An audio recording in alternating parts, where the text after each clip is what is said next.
तो कहानी की शुरुआत कहानी के मेन कैरेक्टर मैक्स से होती है, जो अभी अभी जेल से निकला था।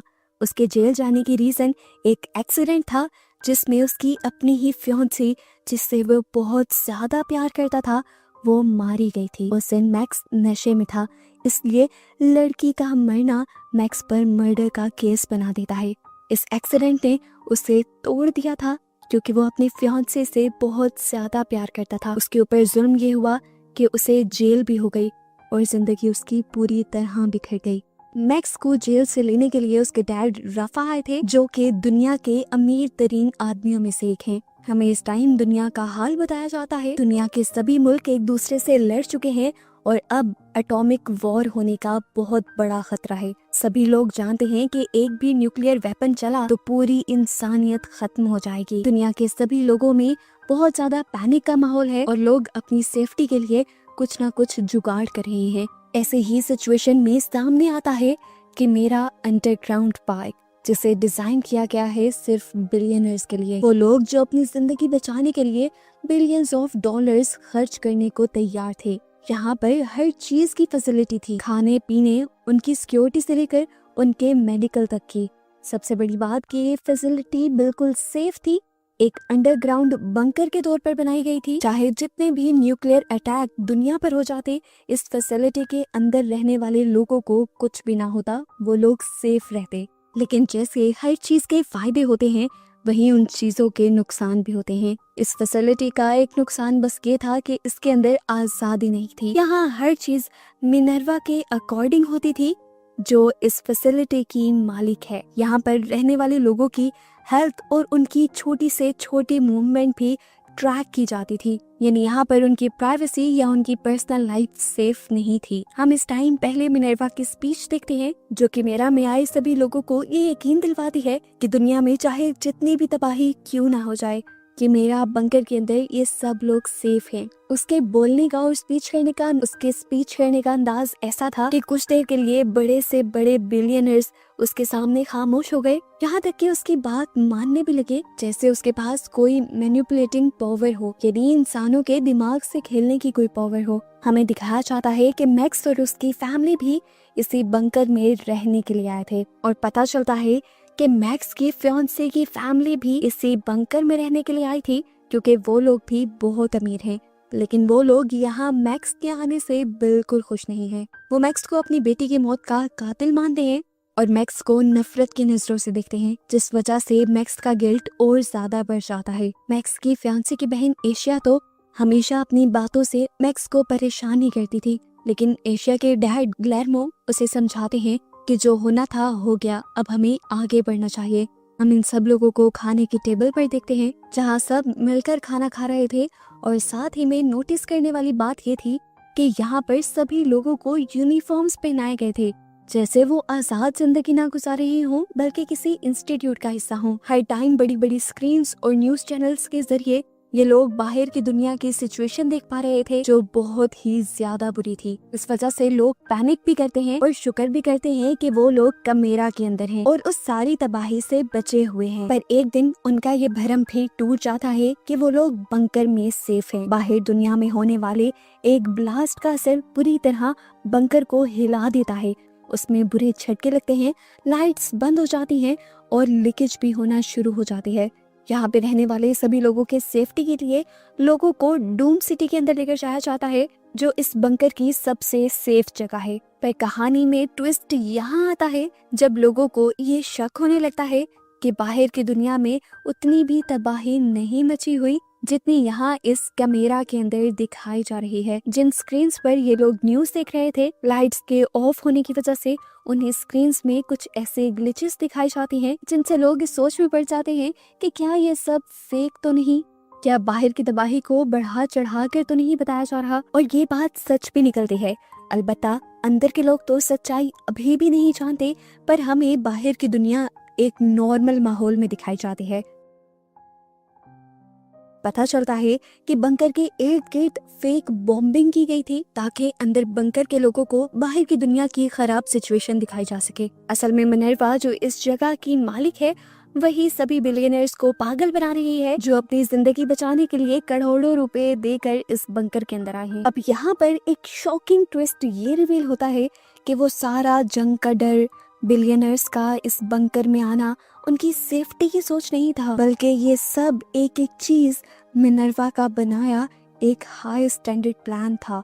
उसने बड़ी जहानत से अपनी टीम के जरिए बिलियनर्स के आसपास ऐसे सिनेरियोज क्रिएट किए, ऐसे हालात बनाए कि उन्हें लगा दुनिया के हालात बहुत खराब हैं और जंगों की वजह से सब मारे जाएंगे। उनके दिल में डर बिठा दिया और इसी डर का फायदा उठाते हुए उन्हें बंकर तक वो ले आई। जो सीन्स और खबरें बंकर के अंदर दिखाई जा रही थी वो सब झूठ थी, एआई से जनरेट की हुई थी ताकि लोग और भी ज्यादा खौफ में आ जाएं और बंकर से बाहर जाने का सोचे ही ना। लेकिन उसके बावजूद लोग यहाँ बंकर की जिंदगी से थोड़ा तंग आने लगे थे। उन्हें यहाँ पर जेल वाली फीलिंग आने लगी थी क्योंकि उनकी हर चीज पर नजर रखी जाती थी। वो यूनिफॉर्म्स में रहते थे, आजादी का यहाँ पर कोई नामो निशान नहीं था। उसके बावजूद भी लोग यहाँ से निकलने का नहीं सोचते क्योंकि मिनारा ने इन सब को बहुत ज्यादा डराया हुआ था। उसने छोटी सी छोटी चीज की डिटेल पर इतना काम किया था कि लोग उस पर शक भी नहीं कर पाए थे। बंकर को उसने जब झटके लगवाए थे आर्टिफिशियल इंजन के जरिए, तब उसने ऐसे साउंड्स पे क्रिएट किए जो अंदर बंकर के ऐसे सुनाए गए जैसे बाहर बॉम्ब फटा हो।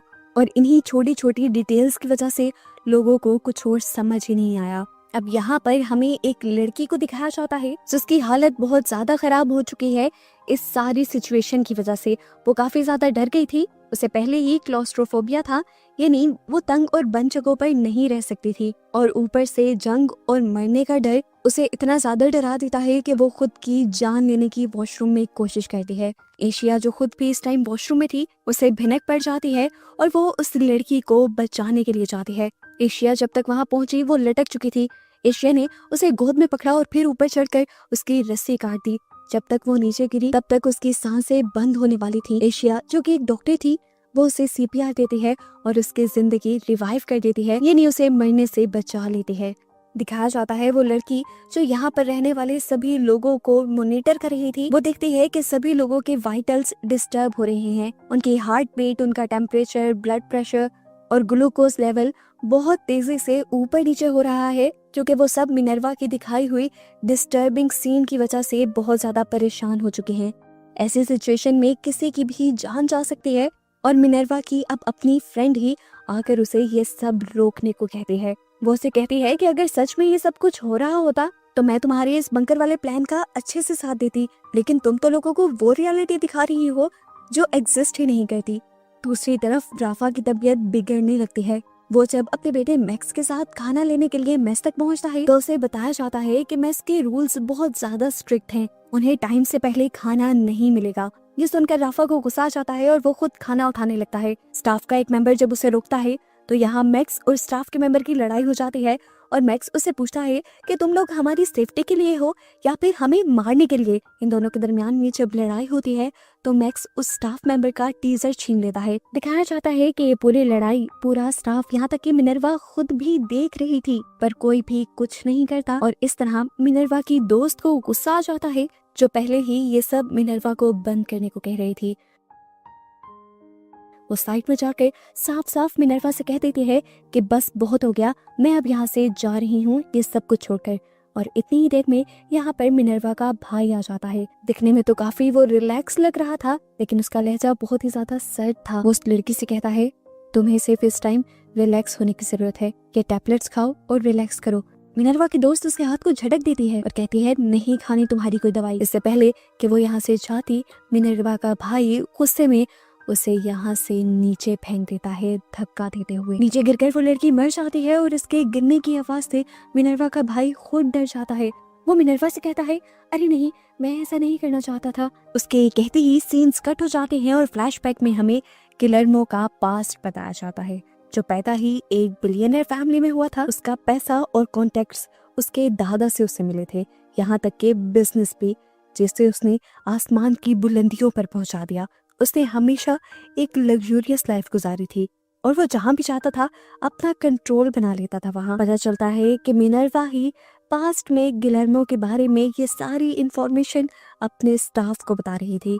और ये चीज जाहिर करती है कि यहाँ पर जितने भी लोग आए हुए थे गिलर्मो के साथ, उन सब पर पहले मिनर्वा ने रिसर्च की थी और उन सब को ही अपने ही प्लान के तहत मिनर्वा इस बंकर तक लेकर आई है। अब सीन कट होकर हमें बंकर के अंदर का सीन यानी प्रेजेंट का सीन दिखाया जाता है, जहाँ पर स्टाफ को मिनर्वा की फ्रेंड की लाश मिल जाती है। बंकर का सीन बहुत ज्यादा पैनिक हो जाता है और स्टाफ भी परेशान हो जाता है। उसकी मौत कैसे हुई थी, सब ये सवाल उठाने लग जाते हैं। इसीलिए सीसीटीवी फुटेज देखी जाती है, जहाँ तो ये दिख रहा था कि खुद मिनर्वा की फ्रेंड ने उसी जाल से गिरकर अपनी जान ली जहाँ से उसे मिनर्वा के भाई ने धक्का दिया था। पर हकीकत तो जानते हैं हम, ये फुटेज नकली थी और इसे एआई के जरिए जनरेट किया गया था। इसी टाइम मिनर्वा यहाँ पर एक और आदमी के मरने की फुटेज सभी लोगों को दिखाती है। ये आदमी सच में मरा नहीं था, बस इसकी फुटेज ही मिनर्वा ने सबको दिखाकर सबके दिमागों को एक और मर्तबा कंट्रोल करने की कोशिश की और कहा कि इस आदमी की मौत यहाँ पर रेडिएशंस की वजह से हुई है, क्योंकि यहाँ का सिक्योरिटी सिस्टम इफेक्ट हो गया है। वो मैक्स के डैड राफा से कहती है कि तुम दोनों ने कल जो लड़ाई की थी स्टाफ मेंबर्स के साथ, उसकी वजह से यहाँ के सिस्टम बहुत ज्यादा डिस्टर्ब हुए हैं। मैक्स के पास इस टाइम एक टीजर गन है और मैं चाहती हूँ कि वो ये टीजर गन वापस स्टाफ को दे दे। इधर एशिया के दिमाग में भी कोई खिचड़ी पक रही थी। कोई नहीं जानता था वो क्या सोच रही है, लेकिन वो यहाँ के एक स्टाफ मेंबर से जाकर कहती है कि मेरी बहन का ब्रेसलेट जो मेरे लिए बहुत ज्यादा कीमती था वो मेरे से सिंक में गिर गया है और मुझे वो वापस चाहिए। स्टाफ मेंबर उसे बताता है कि ये सारी चीजें कॉम्पैक्टर में जाती हैं और कॉम्पैक्टर की तरफ जाना हमें मना है। साथ ही हमें गिलेर्मो की रूम की पर्सनल फुटेजेस भी दिखाई जाती हैं और पता चलता है कि मिनर्वा का स्टाफ सीक्रेटली उनके ऊपर नजर रख रहे थे। ये सारा डाटा किसी प्लान के तहत सेव हो रहा था और प्राइवेसी तो यहाँ थी ही नहीं। सीन्स दोबारा फ्लैशबैक में जाते हैं जब मिनर्वा इस बंकर को बनाने का प्लान कर रही है। उसका स्टाफ जब उससे सवाल करता है कि हम इतनी बड़ी बड़ी पर्सनालिटीज को अपने बंकर के अंदर लेकर जाएंगे तो सब लोगों को शक नहीं हो जाएगा, तो मिनर्वा कहती है किसी को शक नहीं होगा। वो बंकर में बुलाने से पहले सभी बिलियनर्स को अपनी बातों में लगाकर उनसे कुछ वीडियोस बनवाती है, जिसमें वो सब लोग बताते हैं कि वो लोग वेकेशंस पे जा रहे हैं और जो लोग उसके लिए वीडियो नहीं बनाते उनके लिए वो एडवांस एआई सिस्टम का इस्तेमाल करती है और बाहर की दुनिया में किसी और की मूवमेंट्स को उसी एडवांस एआई के जरिए उन लोगों से रिप्लेस कर देती है ताकि किसी को भी उन लोगों के गायब होने पर शक ना हो। ऐसा उसने एशिया और बहुत से और लोगों के साथ किया था। अब सीन में हम दोबारा एशिया को देखते हैं जो स्टाफ के उस मेंबर को बातों में लगाते हुए कॉम्पैक्टर तक चली गई थी। यहाँ आने का उसका मकसद सिर्फ ब्रेसलेट नहीं था, बल्कि यहाँ से अपनी बहन का फोन उठाना उसका मकसद था जो पहले उनसे ले लिया गया था। स्टाफ मेंबर इस फोन को देख भी लेता है और एशिया से इस फोन को मांगता भी है, लेकिन एशिया उससे रिक्वेस्ट करती है देखो ये मेरे पास मेरी बहन की आखिरी निशानी है, इसमें मेरी बहन की वीडियोस भी हैं। स्टाफ मेंबर एशिया से फोन नहीं लेता और इस तरह सीन शिफ्ट होकर मिनर्वा पे चले जाते हैं। वो अभी भी सभी लोगों पर नजर रखे हुए थी और वो अपने एक स्टाफ मेंबर से कहती है कि जाकर मैक्स से वो टीजर ले आओ जो उसने अभी तक वापस नहीं किया था। स्टाफ मेंबर जब मैक्स के पास जाता है और टीजर मांगता है तो पहले तो मैक्स अपने पास टीजर होने से इनकार कर देता है। तो स्टाफ मेंबर उससे कहता है ठीक है मैं तुम्हारी तलाशी लूंगा, अगर तुम्हारे पास वो ना हुआ तो फिर तुम्हें बेसमेंट में बंद कर दिया जाएगा। मैक्स अब हंसते हुए अपनी जेब से टीजर निकालता है और उसे चिढ़ाते हुए कहता है हाँ है मेरे पास टीजर, ले सकते हो तो लेके दिखा दो, मैं तुम्हें ये नहीं दूंगा, ये टीजर मेरे ही पास रहेगा और अगर तुम्हें ज्यादा प्रॉब्लम हो रही है तो जाकर मिनर्वा को बताओ। अब इस टीजर को लेने के लिए इन दोनों के दरमियान में लड़ाई हो जाती है।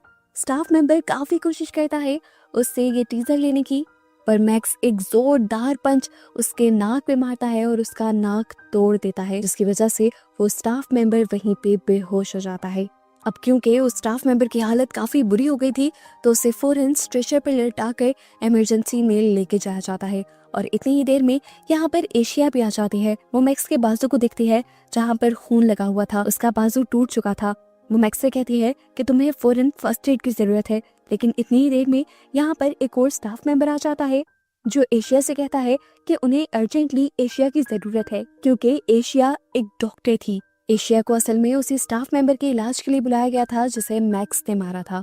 एशिया उसकी हालत देखती है और उसे एक इंजेक्शन देते हुए होश में ले आती है और यहाँ पर सभी परेशान हुए लोग एकदम से उसके होश में आने पर खुश हो जाते हैं। अब कहानी में आता है एक नया ट्विस्ट और एक नया इंसान, गिलेर्मो का बिजनेस पार्टनर, जो बार बार गिलेर्मो को कॉल कर रहा है, लेकिन गिलेर्मो तो इस बंकर के अंदर है। इस आदमी की वजह से स्टाफ, यहाँ तक कि मिनर्वा भी परेशान है। यहाँ दिखाया जाता है कि मिनर्वा सबसे पहले मैक्स के पास जाकर उसे बातों में लगाकर उससे टीजर ले लेती है और वो टीजर सजा के तौर पर उसे ही लगाकर यहाँ से चली जाती है। अब सभी बंकर के लोग जो काफी दिन यहाँ पर रहकर बोर हो चुके थे, उन्हें बाहर की दुनिया के बारे में जानना था और वो बार बार बाहर की दुनिया के बारे में पूछ रहे थे। उन लोगों को तसल्ली दी जाती है कि बाहर की दुनिया से कांटेक्ट करने की कोशिश की जा रही है, जैसे ही कांटेक्ट होगा सबको बता दिया जाएगा। कुछ देर बाद इन लोगों को एक फेक न्यूज सुना दी जाती है कि बाहर बहुत ज्यादा जंग का माहौल है और बाहर से कांटेक्ट नहीं हो पा रहा। अब नेक्स्ट सीन में हमें बंकर के अंदर के लोगों का आपस में कनेक्शन और रिलेशंस के बारे में बताया जाता है। हम गिलेर्मो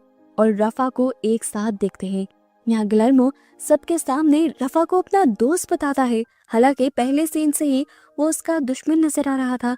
यहाँ पर इनकी बातों से पता चलता है कि रफा ने गिलेर्मो को अपनी लॉयल्टी जाहिर करने के लिए खुद अपने बेटे को फंसा कर जेल भेजा था। हालांकि वो तो बहुत आसानी से अपने बेटे को प्रोटेक्ट कर सकता था।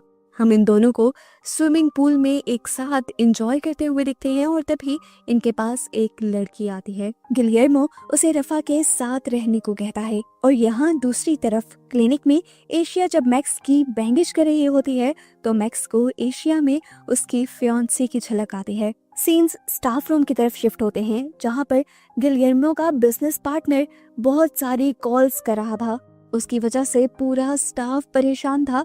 मिनर्वा का सारा प्लान भी फेल हो सकता था, सिर्फ इस वजह से कि लोग गिलेर्मो को ढूंढने लगे थे। अब गिलेर्मो का बिजनेस पार्टनर एक वीडियो मैसेज भेजता है जिसके अंदर उसने किसी बड़े इंसान की पिक्चर दिखाई थी और वो बहुत ज्यादा एक्साइटेड होकर बताता है कि हमें वो मिल गया है। ये मैसेज देखकर मिनर्वा भी शॉक रह जाती है और अपने एआई सिस्टम का यूज करते हुए गिलेर्मो के बिजनेस पार्टनर से मीटिंग फिक्स करती है। यानी अब वो खुद गिलेर्मो के बिजनेस पार्टनर से बात करने वाली थी, गिलेर्मो बनकर। गिलेर्मो के बिजनेसमैन को जरा सा भी शक नहीं होता कि वो इंसान गिलेर्मो नहीं है जो उससे बात कर रहा है। वो आदमी इस मर्तबा भी एक्साइटेड होकर बताता है कि हमें वो मिल गया है जिसकी हमें सालों से तलाश थी और अब हम और भी ज्यादा अमीर हो जाएंगे। बाहर की दुनिया में गिलेर्मो का शिद्दत से इंतजार हो रहा था और ये चीज मिनर्वा का प्लान फेल कर रही थी। वो इस टाइम बहुत ज्यादा टेंशन में थी। उसने ये सब काफी मुश्किलों से हासिल किया था। अब क्या उसका प्लान फेल हो जाता? उसकी इसी सोचों के दौरान फ्लैशबैक में हमें मिनर्वा की कहानी दिखाई जाती है। मिनर्वा की जिंदगी का पहला बुरा फेज वो था जिस दिन उसे पता चला कि उसकी मॉम उन्हें छोड़कर चली गई है। वो इस टाइम अपने भाई के साथ अकेली रह गई थी और इसीलिए सोशल सर्विसेज वाले आकर उसे ले जाते हैं और चर्च में छोड़ देते हैं उसके भाई के साथ। चर्च के ऑर्फनेज होम में अब ये लोग अपनी जिंदगी गुजारने लगे थे। उन सब मुश्किलों के बावजूद मिनर्वा और उसका भाई बहुत मेहनत करते हैं और आखिर अपनी स्टडीज कंप्लीट कर लेते हैं और स्कॉलरशिप भी ले लेते हैं। मिनर्वा एक सिविल इंजीनियर बनी थी। उसे स्ट्रक्चर्स बनाने का बहुत ज्यादा शौक था। आम लोगों से मिनर्वा कहीं ज्यादा ज़हीन थी। ऐसे ही एक दिन उसके जहन में बंकर्स के स्ट्रक्चर्स बनाने का आइडिया आता है। आइडिया उसका बहुत जबरदस्त था, लेकिन इसमें इन्वेस्ट करने वाला कोई भी नहीं था। इन्हीं दिनों वो काफी बिलियनर्स से मिलती है और रियलाइज करती है कि उनकी दुनिया आम लोगों की दुनिया से बिल्कुल अलग है। मिनर्वा चाहे जितनी भी मेहनत कर ले, वो बिलियनर्स जैसी लाइफ नहीं गुजार सकती।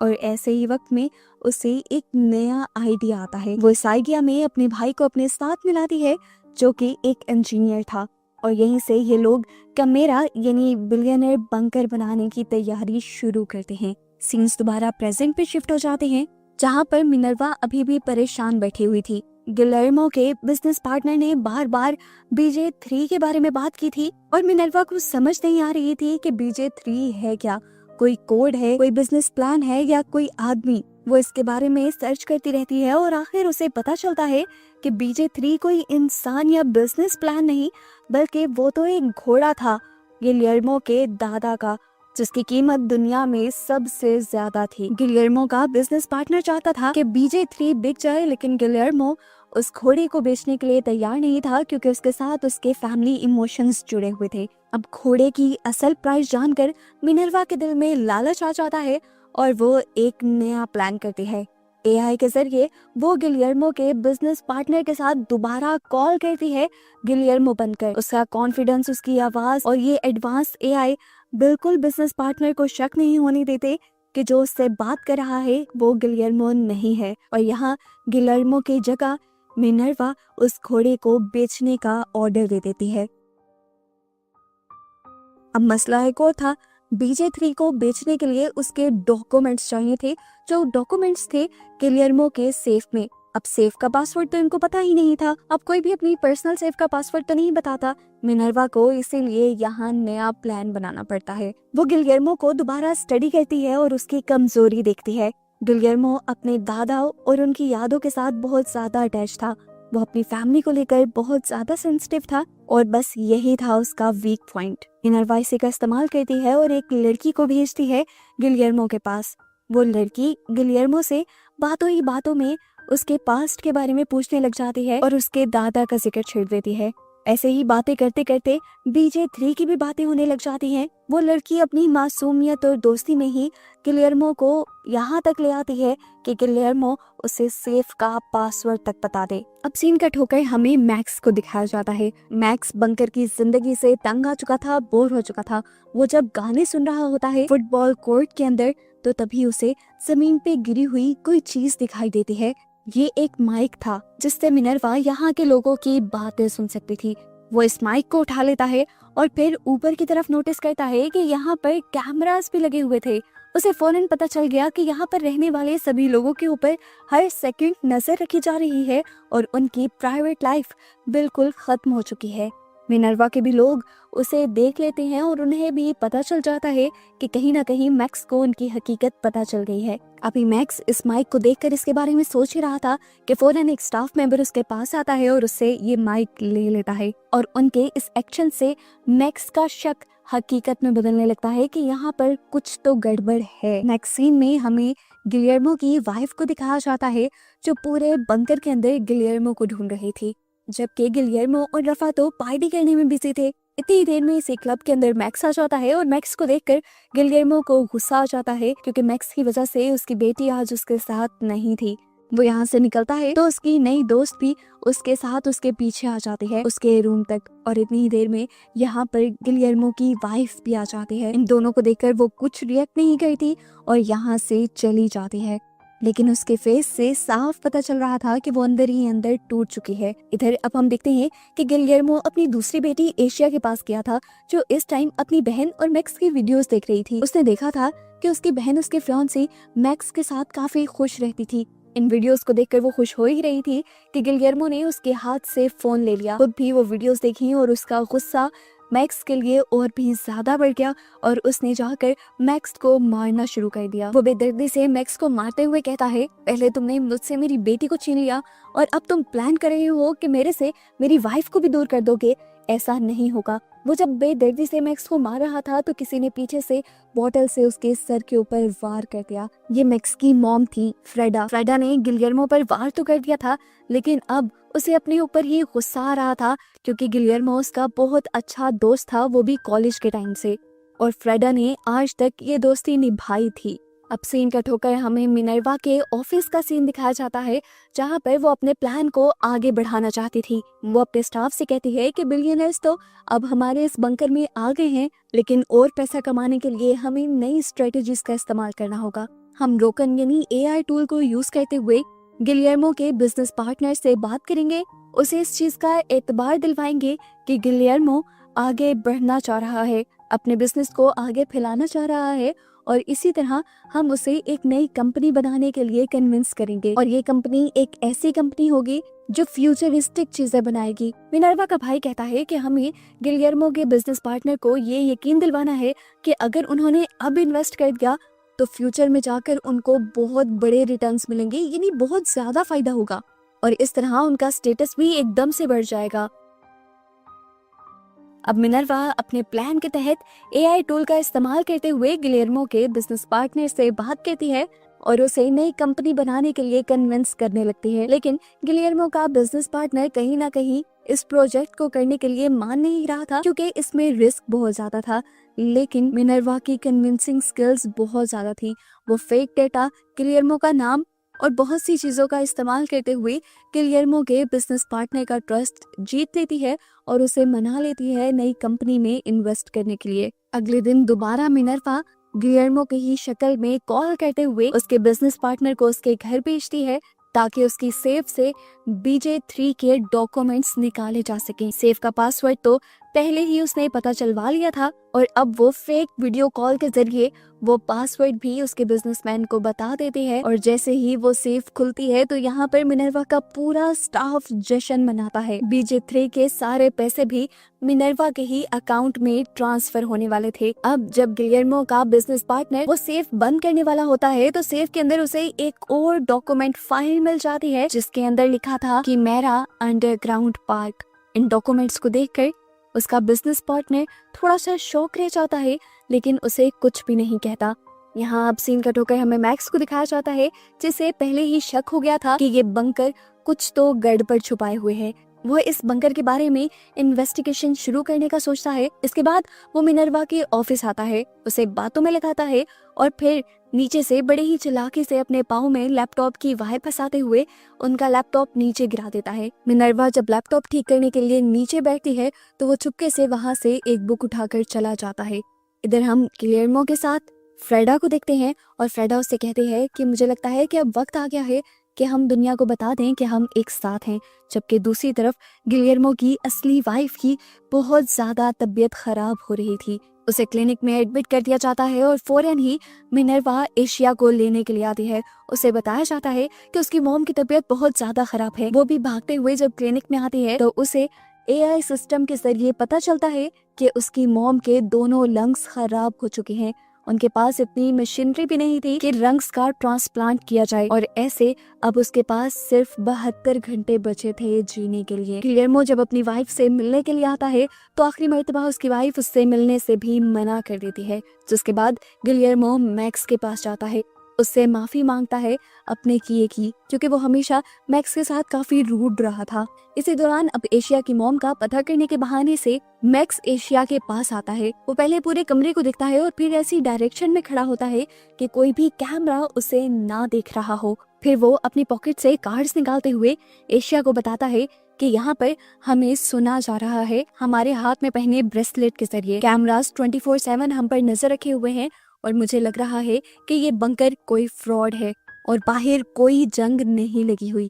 इन कार्ड्स पे उसने लिखा हुआ था कि तुम मेरा साथ दो, मेरे पास एक प्लान है, मैं यहाँ से बाहर निकलूंगा और अगर सब कुछ ठीक हुआ तो सबको भी यहाँ से बाहर निकालूंगा। दूसरी तरफ हम देखते हैं कि मिनर्वा के स्टाफ को भी उनके ऐसे खड़े होने पर शक हो गया था और वो बड़ी गौर से उनके ऊपर नजर रखने लगे थे। दूसरी तरफ अब दोबारा हम अस्वाल्डो को देखते हैं, गिलियर्मो के बिजनेस पार्टनर को, जिसे फेक गिलियर्मो ने यानी मिनर्वा ने ही अपनी ही कंपनी परचेज करने के लिए भेजा है। अस्वाल्डो दोबारा गिलियर्मो से बात करता है और कहता है कि ये नई कंपनी मुझे फेक लग रही है और इतनी बड़ी इन्वेस्टमेंट यहाँ पर करना मुझे तो लग रहा है कि ये एक बहुत बड़ी बेवकूफी होगी। उसकी बात सुनते हुए 1 मिनट के लिए तो मिनर्वा पैनिक हो जाती है और इस तरह ओस्वाल्डो को लगता भी है कि ये फेक गिलियर्मो है, लेकिन फिर वो बहुत ही कॉन्फिडेंटली सारी सिचुएशन संभालती है और ओस्वाल्डो को ये यकीन दिलवा देती है कि ये कंपनी फेक नहीं है। अब यहाँ मैक्स रफा के पास आता है और उसे एक प्लान के तहत कहता है कि वो एशिया से दोस्ती करने वाला है। ये सुनकर रफा हैरान हो जाता है और उसे अपने पास बिठाता है एक सीक्रेट बताने के लिए जो काफी अरसे से उसने छुपाया हुआ था। सीन्स फ्लैशबैक में चले जाते हैं और पता चलता है कि जब मैक्स की फियांसी मरी थी तब गाड़ी मैक्स चला रहा था और उस टाइम रफा इन दोनों का पीछा कर रहा था क्योंकि मैक्स जबरदस्ती गाड़ी की चाबियां लेकर गया था। जब तक रफा इन दोनों के पास पहुंचा तो मैक्स की फियांसी मर गई थी, इसीलिए रफा ने वहां से मैक्स को भगा दिया और ये सारा इल्जाम अपने सर ले लिया।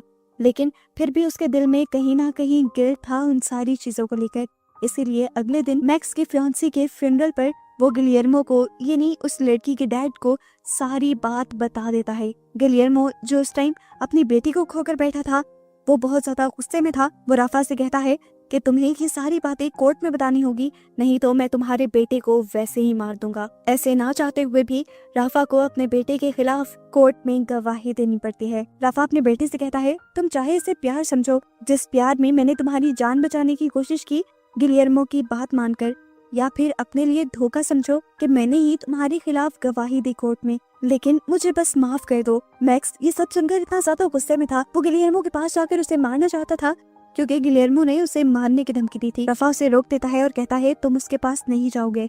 उस दिन उसने अपनी बेटी को खोया था और इतना गुस्सा करना उसका बनता था। सीन कट हो गए, हमें दिखाया जाता है कि मैक्स की ग्रैंड माँ और एशिया की मॉम मिलकर ड्रग्स लेते थे और उस दिन मैक्स की ग्रैंड माँ ने ही उन्हें ओवरडोज दे दिया था, जिसकी वजह से उसके लंग्स खराब हुए। इधर अब हमें मैक्स और एशिया को दिखाया जाता है। वो एशिया को अपने रूम में लाकर सबसे पहले यहाँ के लगे एआई सिस्टम को ढक देता है और फिर ऐसे एक्ट करता है कि जैसे वो दोनों रोमांटिक डांस कर रहे हैं, लेकिन दरअसल मैक्स यहाँ से भागने का प्लान बना रहा था।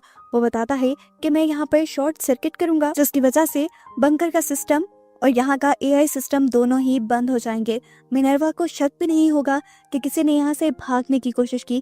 उसे बस यही लगेगा कि कुछ देर के लिए बंकर का सिस्टम खराब हुआ है। अब एशिया उसके प्लान में शामिल होने के लिए बस सर हिला देती है। दूसरी तरफ ओस्वाल्डो उस कंपनी में पहुंच चुका था जिसे उसने खरीदना था। यहाँ पर उसे कुछ भी ठीक नहीं लगता, तो वो अब गिलियर्मो को कॉल करता है और उसे बताता है कि यहाँ पर सब कुछ मुझे फेक लग रहा है और ये कंपनी भी मुझे बस एक ट्रैप लग रही है और हम लोग यहाँ पर इन्वेस्ट नहीं करेंगे। ये कहते हुए वो यहाँ से चला जाता है। इसी दौरान एशिया और मैक्स भी वॉशरूम्स में छुपकर शॉर्ट सर्किट करने की कोशिश करते हैं और एक वायर काट देते हैं।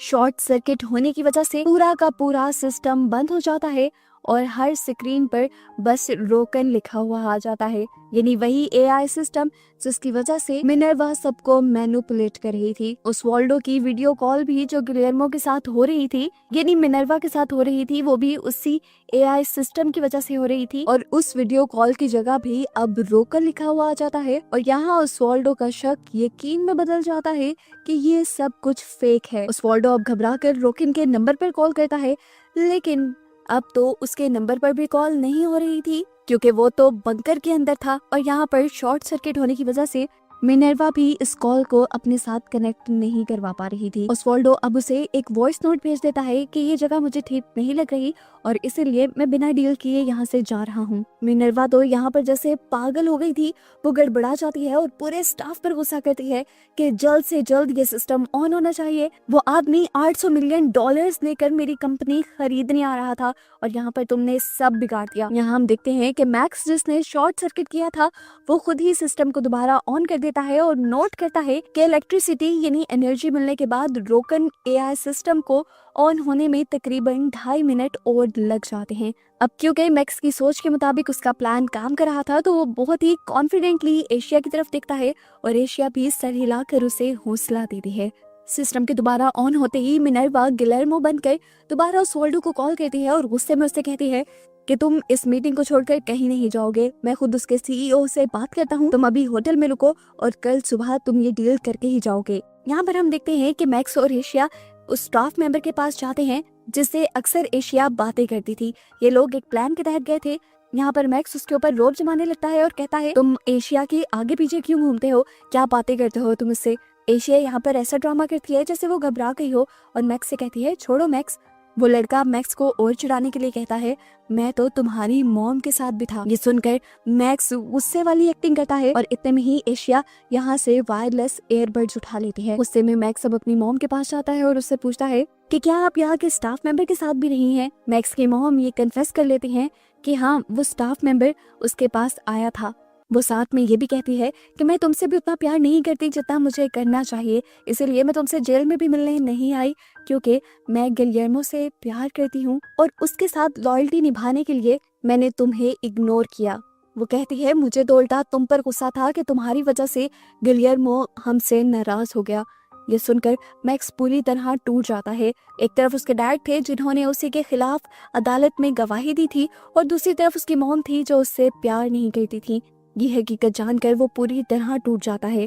गुस्से में जाकर वो ये हकीकत अपने डैड को बता देता है कि उसकी मॉम राफा के साथ रहती हैं और इस बात से रफा भी टूट जाता है। इसके बाद दिखाया जाता है कि मैक्स अपना वो ब्रेसलेट तोड़ देता है जिसकी वजह से उसे ट्रैक किया जाता था और वो अब एशिया के साथ ब्लैंकेट में छुपकर मिनर्वा के खिलाफ प्लान बनाने लगता है। यहाँ पर गिलियर्मो अपनी बीमार वाइफ से मिलने के लिए जाता है और देखता है कि वो अभी भी मैक्स की ग्रैंड मॉम के साथ थी। ये देखकर उसे गुस्सा आ जाता है और वो रफा के पास जाता है और उसे कहता है कि कोई इंसान इतना ज्यादा गिरा हुआ कैसे हो सकता है, वो दोनों एक साथ कैसे रह सकती हैं। यहाँ रफा उनसे कहता है मैं उनके बारे में कुछ नहीं कर सकता, लेकिन तुम मेरे लिए एक काम कर सकते हो, तुम फ्रेडा से जाकर कहो कि मेरे पास वापस आ जाए।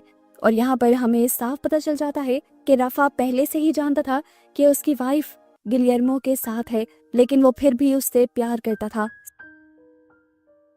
सीन्स दोबारा ओस्वाल्डो के ऊपर शिफ्ट होते हैं। तो जब रात को होटल में डिनर कर रहा होता है तो वो एक लड़की को दिखता है जो अपनी मॉम के साथ बहस कर रही थी और काफी ज्यादा दुखी भी थी। वो लड़की दुखी होकर साइड पे चली जाती है और ओस्वाल्डो उसे सहारा देने के लिए उसके पास आता है। पता चलता है कि ये सारा मिनर्वा का बिछाया एक प्लान था और उसका प्लान काम भी कर रहा था क्योंकि ओस्वाल्डो उस लड़की तक आ गया। ऐसे ही बातों के दौरान वो लड़की ओस्वाल्डो की ड्रिंक में एक ड्रग मिला देती है और उसे नशे की हालत में बातों में लिखाते हुए उसके रूम में चली जाती है। यहाँ पंकर में दिखाया जाता है कि एशिया स्टाफ मेंबर को बुलाती है क्योंकि उसके वॉशरूम का सिंक काम नहीं कर रहा था, लेकिन ये तो उसका प्लान था। जैसे ही वो लड़का अपने काम में लगता है तो पीछे से मैक्स आकर उस लड़के को पकड़ लेता है और एशिया उसे बेहोशी का एक इंजेक्शन लगा देती है। फिर एशिया उसी स्टाफ मेंबर का यूनिफॉर्म पहनते हुए स्टोर रूम में चली जाती है, जहाँ पर बाद में मैक्स भी आ जाता है और ये दोनों एक इलेक्ट्रिक केटल को तैयार करने लगते हैं जिससे वो यहाँ पर एक बड़ा शॉर्ट सर्किट करवाने वाले थे अपने प्लान को पूरा करने के लिए। यहाँ ओस्वाल्डो को ड्रग की ओवरडोज की वजह से होश ही नहीं रहता कि वो कहाँ था और क्या कर रहा था। अभी उसका नशा पूरी तरह उतरा नहीं था कि नकली गिलर्मो यानी मिनर्वा उसे कॉल करके कहती है कि अभी तक तुम बिजनेस मीटिंग के लिए नहीं गए, काफी देर हो गई है। होश में वो सारी बातों को सही से एनालाइज नहीं कर पाता और गिलर्मो की बात मानते हुए वो उस ऑफिस में चला जाता है डील करने के लिए। आखिर 900 मिलियन डॉलर्स में उसने मिनर्वा की फेक कंपनी खरीद ली थी और ये देखकर मिनर्वा और उसका पूरा स्टाफ जश्न मनाता है एक और मर्तबा। इसी दौरान यहाँ पर मैक्स भी अपना प्लान शुरू कर चुका था। वो सबसे पहले इस पूरे बंकर के एआई सिस्टम को ऑफ करता है और उसके बाद इलेक्ट्रिक केटल के जरिए यहाँ पर एक बहुत बड़ा ब्लास्ट करवा देता है, शॉर्ट सर्किट करवाते हुए। यहाँ पर लाइट्स ऑफ हो जाती हैं, सब लोग कंफ्यूज हो जाते हैं कि यहाँ पर हुआ क्या। फिर फायर एक्सटिंग्विशर का यूज करते हुए वो हर जगह धुआं फैलाने लगता है। उसने ये धुआं वहाँ फैलाया था जहाँ पर आग लगी ही नहीं थी और इस तरह लोग कंफ्यूज हो जाते हैं कि आग लगी कहाँ थी। इसी टाइम का फायदा उठाते हुए वो बंकर का सीक्रेट डोर खोल देता है। सारी चीजों को उलट पुलट होता हुआ देखकर मिनर्वा समझ जाती है कि ये सारा प्लान मैक्स का है, क्योंकि पिछले कुछ दिनों से ये लोग मैक्स की ही हरकतों में चेंज देख रहे थे। मिनर्वा ऑर्डर देती है कि मैक्स को मार दिया जाए। एक स्टाफ मेंबर मैक्स को मारने के लिए जब उसके रूम में जाता है तो वहाँ पर उसे एशिया और अपना ही एक स्टाफ मेंबर मिलता है। यहाँ पर वो स्टाफ मेंबर उससे पूछता है कि मैक्स कहाँ है, तो एशिया घबरा कर उसे जवाब देती है मैं नहीं जानती वो कहाँ है। दूसरी तरफ अब हम दोबारा ओस्वाल्डो को प्लेन में देखते हैं। वो जब अपने घर वापस जा रहा होता है तो वो एक बिलबोर्ड देखता है जिस पर उसी औरत की माँ की पिक्चर थी जिससे वो कल मिला था और यहाँ पर वो सोच में पड़ जाता है कि क्या जो सब उसने देखा वो ड्रामा था। अपनी सोच को कंफर्म करने के लिए वो उस लड़की को इंस्टाग्राम पे सर्च करता है, लेकिन उसका अकाउंट डिलीट बोलता है। वो गूगल सर्च करता है और उसे पता चलता है कि सच में उसके साथ धोखा हो गया था। वो फौरन अपने प्लेन को वापस उसी कंपनी की तरफ मोड़ने को कहता है जिसके साथ वो डील करके आया था। सीन कट होकर दोबारा एशिया को दिखाया जाता है जिससे अभी मैक्स के बारे में ही सवाल हो रहे थे कि यहाँ पर घबराई हुई मिनर्वा आ जाती है। वो उसे बताती है कि तुम्हारी मॉम को कुछ हो गया है। एशिया घबराहट में अपनी मॉम के पास जाती है तो देखती है कि उनकी हालत काफी खराब थी। उसे चेक करने पर पता चलता है कि मैक्स की ग्रैंड मॉम ने उन्हें मॉर्फिन की यानी ड्रग की ओवरडोज दे दी थी। वो अपनी मॉम की जान बचाने के लिए उन्हें सीपीआर देती है, लेकिन कुछ नहीं होता। दूसरी तरफ मिनर्वा अपने पूरे स्टाफ को मैक्स को ढूंढने में लगा देती है। वो हर जगह के कैमरास ऑन कर देती है और सारे कैमरास में खुद नजर रखती है। पूरा स्टाफ मैक्स को ही ढूंढने लग जाता है और हम मैक्स को एक येलो कलर का सूट पहने हुए देखते हैं जो इंसानों को रेडिएशन से बचाता है। असल में वो इस बंकर से निकलने की तैयारी कर रहा था और उसके जहन में था कि अगर बाहर कोई भी न्यूक्लियर वॉर हुई होगी तो वो इस सूट के जरिए रेडिएशन से बच जाएगा। दूसरी तरफ ओस्वाल्डो जब उस कंपनी में वापस पहुंचता है जहां पर उसने डील की थी तो वहाँ पर पहले ही मिनर्वा सब कुछ साफ करवा चुकी थी। ओस्वाल्डो घबरा जाता है और दोबारा गिलर्मो को कॉल करता है। गिलर्मो की जगह मिनर्वा ही कॉल उठाती है और ओस्वाल्डो उस पर भड़क पड़ता है कि तुमने मेरे साथ क्या किया, वो कंपनी फेक थी और हम बहुत बड़े नुकसान में चले गए हैं। वो उससे कहता है कि तुम सच हो भी या नहीं। अब वो उससे पूछता है कि कैमेरा अंडरग्राउंड बंकर है क्या। गिलर्मो से कहता है मुझे नहीं पता। वो कहता है बकवास मत करो और मुझे एक और बात बताओ, तुम मुझे बचपन में क्या कहकर पुकारते थे। मिनर्वा कहती है ये क्या बकवास है, मैंने हमेशा तुम्हें तुम्हारे नाम से ही पुकारा है। यहाँ पर ओस्वाल्डो कहता है पकड़ा गया ना झूठ, तुम आज भी नशे में मुझे उसी नाम से पुकारते हो जिस नाम से बचपन में पुकारते थे। ये देखकर मिनर्वा फोन काट देती है और दूसरी तरफ हमें दोबारा एशिया को दिखाया जाता है, जिसको पता चलता है कि मॉर्फिन की ओवरडोज के बावजूद उसकी मॉम पूरी रात अल्कोहल का भी इस्तेमाल करती रही थी और अब वो मर चुकी हैं। ये जानने के बावजूद भी वो उसे बचाने की हर मुमकिन कोशिश करती है, लेकिन मरे हुए दोबारा जिंदा नहीं होते। वो अब अपने एयरफोन के जरिए मैक्स से कांटेक्ट करती है। वो मैक्स को कहती है अब बाहर जाने का फायदा नहीं, यहाँ पर तो तबाही शुरू हो गई। तो मैक्स उसे जवाब देता है कि मैं बाहर अपनी आज़ादी के लिए जा रहा हूँ और अगर बाहर सब कुछ ठीक हुआ तो मैं सबको यहाँ से निकाल कर ले जाऊंगा। जाने से पहले एशिया उससे सबसे बड़ा कन्फेशन करती है और कहती है मैक्स मैं तुमसे हमेशा से प्यार करती थी। एशिया के मुंह से ये सुनने की मैक्स को बिल्कुल उम्मीद नहीं थी। मैक्स भी उसे कहता है एशिया तुम दुनिया की सबसे हसीन और खूबसूरत दिल वाली लड़की हो, मैं तुम्हें वापस लेने के लिए जरूर आऊंगा। तो एशिया जवाब कहती है तुम ना भी आए तो मैं खुद बाहर आ जाऊंगी तुम तक। बस ये कहते ही मैक्स फाइनली इस बंकर से बाहर निकल जाता है और ये सीजन इसी मिस्ट्री के साथ एंड हो जाता है कि क्या मैक्स बाकी सबको बाहर ले जा पाएगा या नहीं।